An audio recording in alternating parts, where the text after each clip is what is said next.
कभी कभी जान नहीं पड़ता, हमारी इंद्रियां हमारे मन ऐसी जगह फंसा देते हैं कि रात दिन जलते रहो। ये हुई अंदर की मार। बाहर की मार है, हम किसी से द्वेष नहीं करते, फिर भी कोई हमें गाली देता है, कोई निंदा करता है, कोई मारने का प्रयास करता है, कोई उपहास करता है। ये हर भक्त के जीवन में होता है। तो श्रीपाद कह रहे हैं दोनों तरह की मार जो सह गया उसका हृदय बन जाता है इस प्रेम रस का रसास्वादन करने के लिए। भगवान देख रहे हैं पर वो चुप रहेंगे। हमारी बात को पकड़ना, जब तक आप परिपक्व नहीं हो जाएंगे तब तक आपको पिटने देंगे। सहो।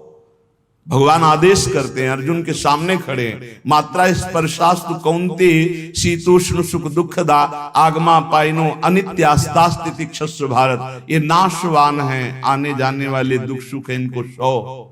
बड़ी गलती हो जाती है, हम टूट जाते हैं। बाहर के थपेड़ों से, अंदर के मार से टूट जाते हैं। इसीलिए हमें भगवदानंद की अनुभूति विलंब से नहीं तो बहुत जल्दी हो जाए। दौड़ पड़ते हैं भगवान जब साधक हर बात चुपचाप सहता रहता है, हर मार सहता रहता है, तो भगवान को फिर देखा नहीं जाता, फिर दौड़ पड़ते हैं और उसके हृदय मंदिर पर प्रकाशित हो जाते हैं, निहाल हो जाता है।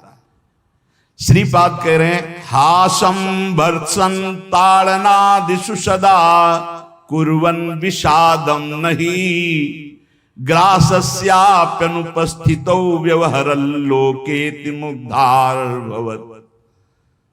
तुम्हारा उपहास होगा, हंसी तुम्हारी उड़ाई जाएगी, बहुत उड़ाई जाती है। घर परिवार के लोग ही हंसी उड़ाने लगते हैं, मित्रजन ही हंसी उड़ाने लगते हैं, ऑफिस के लोग ही उपहास करने लगते हैं, और ज्यादा हो जाए तो ताड़न भी करते हैं, पीट भी देते हैं। ऐसा होता है। घर परिवार के लोग ही ऐसे कितने हमारे पास प्रश्न आते हैं कि हमारे परिवार के जन हमारा भारी विरोध कर रहे हैं। हासम भर्त्सन ताड़नादिषु सदा कुर्वन् विषादम नहीं। सदा तुम्हारा उपहास हो रहा है। बहुत कठिन है प्यारे, बहुत कठिन है। प्रवचन कर लेना सरल है, प्रवचन सुन लेना सरल है, सहना बहुत कठिन है। जब बाहर से निंदा हो और अपमान का समय हो और अंदर से इंद्रियां और मन साथ ना दें, फिर सोचो उस उपासक की दशा क्या होगी। उसी समय सत्संग के वचन उसे बचाते हैं। यदि शास्त्र और सत्संग का स्वाध्याय और श्रवण है तो बच जाओगे, नहीं तो मार देंगे अंदर के शत्रु और बाहर के शत्रु। ये परमार्थ बहुत बड़ी वस्तु है, बहुत बड़ी वस्तु, अनंत जन्मों की बिगड़ी बनने वाली बस गेम है। थोड़ा सह जाओ, आगे निकल जाओगे, पर बहुत कठिन है। हम इसलिए कह रहे हैं किसी मार्ग पर चल कर बोल रहे हैं। ऐसे पढ़ करके प्रवचन कर लेना अलग है, लेकिन छाती में वार सह के और फिर कदम बढ़ाना, वो आह ही निकलती है। वो प्रभु का बल ही काम करता है। वो आपको गिराने की कोशिश करेगा, उठाने की कोशिश नहीं करेगा। उठा सकते हैं तो महापुरुषों के वचन और भगवान के वचन जो शास्त्र कहे, बकाया और कोई नहीं। जब ये पढ़ते हैं तास्तितिक्षस्व भारत, सह जाए इनको, तो हिम्मत आती है। जो सह गया वही परम पद का अधिकारी हो गया, वही अमृत पद का अधिकारी। हिम्मत बनती, चलो चलो और आगे बढ़ो, सहो। विषादम नहीं, हृदय में विषाद नहीं होना चाहिए। आपका उपहास होगा, तिरस्कार होगा, गाली मिलेगी, निंदा मिलेगी। हो सकता है तुम्हारे मित्र तुम्हारा त्याग कर दें, परिवार के लोग तुम्हारा त्याग कर दें, ऐसा भी हो सकता है। ग्रासस्याप्यनुपस्थितौ व्यवहरल्लोकेति मुग्धार भवत्। हो सकता है कि तुम्हारे खाने पीने की व्यवस्था में भी व्यवधान पड़ जाए। देख लो, तितिक्षु ब्राह्मण को बांध लिया, प्रसाद उसका छीन लिया, उसकी पिटाई की बहुत। एकादश स्कंद में क्या दोष था? केवल भगवान के भजन के लिए दृढ़ नियम लिया था, मौन रहूंगा, बोलूंगा नहीं, चाहे जितना सताया जाऊं, कभी भगवान के मार्गों को नहीं छोड़ूंगा। शुरू हो गया जीवन में उपद्रव उसके। कह रहे हो सकता है कि आपको ग्रास लाभ के लिए भी परेशानी आ जाए, जैसे सुदामा जी को। तुकाराम जी भी महाराज, अभी आगे चरित्र, तुकाराम जी भी महाराज कह रहे हैं अन्न के बिना परिवार त्रस्त हो गया, एक कवल खाने के लिए अन्न की व्यवस्था भी नहीं रही। लेकिन कभी विषाद नहीं हुआ। पांडुरंगा विठल के प्रेम रंग में श्री चरणों में नूपुर बांध करके नाचते सामने, जय राम कृष्ण हरि, जय राम कृष्ण। चाहे जितना दुख हो, कभी नियमावली नहीं टूटी। और कह रहे हैं कि व्यवहार में प्रायः लोग तुम्हें मूढ़ ही समझे ऐसा व्यवहार करना। बहुत विद्वान हो, बहुत ज्ञानी हो, ऐसा करोगे तो फंस जाओगे। अपने को छुपा करके भजन बढ़ाओ। जब तक परिपक्व ना हो जाए तब तक कोई जान न पावे कि तुम इतने भजनानंदी हो, तुम ज्ञानी हो, तुम भगत हो।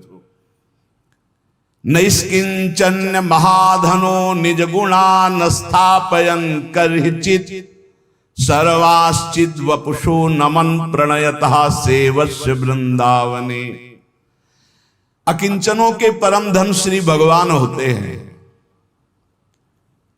अपने गुणों का प्रकाश मत करो, बालवत रहो, दूसरे के द्वारा किया हुआ तिरस्कार, अपमान, निंदा, उपहास सह जाओ। हो सकता है तुम्हारी परिस्थिति ऐसी बिगड़ जाए कि भोजन आदि की भी व्यवस्था नहीं, पर चिंता मत करना, पूरा जगत तुम्हें नमस्कार करेगा, ऐसी स्थिति जागृत होगी। ये बात आखिरी परिणाम को जो देखता है वो दौड़ता चला जाता है परमार्थ में। जो वर्तमान में शरीर की व्यवस्था देखता है वो हार जाता है। श्री तुकाराम जी महाराज कह रहे, जब शास्त्र ऐसा कहते हैं, बड़े बड़े संत कहते हैं कि जीव ब्रह्म ही है, बहुत ध्यान से सुनना, बहुत बड़े महापुरुष के वचन हैं, बहुत माल मिल जाएगा परमार्थ में चलने के लिए, बहुत बहुत माला माल हो जाओगे अगर पकड़ लोगे। तुका मन राखो अंकुश अधीन, प्रतिदिन नवीन जागरण, एकांत में बैठ शुद्ध करो चित्त, सो सुख अनंत पार नाही, आय के ही में रहेंगे गोपाल, साधन सुफल घर बैठे। घर बैठे भगवत प्राप्ति का उपाय कह रहे हैं। शास्त्रों में लिखा है, संतों ने कहा है, जीव ही ब्रह्म है, ब्रह्म ही शरीर भाव को प्राप्त होने के कारण जीव कहा गया। बिल्कुल अकाट्य शब्द है, इसमें कोई संशय नहीं। जीव शिवा, शिव जीवा। जो शिव है सब में विराजमान है, वही तत्व है। वो अपने स्वरूप को भूल गया, शिवहम, और इस देह भाव को प्राप्त हो गया तो जीवत्व, उसके आगे जीव कह दिया गया। जैसे कई बार एक बिल्कुल ग्रामीण भाषा में इस बात का उदाहरण दिया कि जीव क्यों कहा गया। जैसे हम देखते हैं कि एक आदमी रिक्शा चलाता है, उसको बोलो रिक्शा, वो खड़ा हो जाएगा। वो क्या रिक्शा है क्या? नहीं। ये भी नहीं कहा ए रिक्शा चालक, ऐसा भी नहीं कहा, रिक्शा, वो खड़ा हो जाएगा। क्यों? वो तदात्म है रिक्शा में। फिर कुछ दिन बाद वो पैसा बढ़ता है, टैक्सी खरीद लेता है, अब उसको बोलो रिक्शा, नहीं खड़ा होगा, टैक्सी खड़ा होगा। क्यों? अब वो टैक्सी में तदात्म है। वो टैक्सी नहीं है पर टैक्सी में तदात्म। ऐसे ये शरीर पांच भौतिक है, स्त्री पुरुष इस शरीर का संबोधन है, उत्तम अधम इस शरीर को लेकर के है। वो सच्चिदानंद तत्व एक निर्विकार अनंत घड़ों में एक ही प्रकाशित हो रहा है। जब जीव, श्री तुकाराम जी महाराज कहते हैं, बहुत आनंद का विषय है ये साधक के लिए। जब जीव ब्रह्म ही है, ब्रह्म से भिन्न नहीं है, यदि ये संत वचन सत्य हैं, शास्त्र सिद्धांत सत्य है, संतों का अनुभव सत्य है, तो ये सबको प्रतीत क्यों नहीं हो रहा कि सब ब्रह्मानंद स्वरूप हैं? क्यों नहीं प्रतीत हो रहा? बहुत सुंदर बात। भगवान सर्वगत हैं, सब में हैं, समरूप हैं, बराबर कमी बेसी नहीं कि चींटी में छोटा भगवान है, हाथी में बड़ा भगवान है। वो आत्म तत्व देवता में, ब्रह्मा में, चींटी में, हाथी में, सब में समान है। और जो ऐसा देखता है वही ज्ञानी है। विद्या विनय संपन्ने ब्राह्मणे गवि हस्तनी स्वनी चौपाके च पंडिता समदर्शिना। जो विद्या विनय संपन्न ब्राह्मण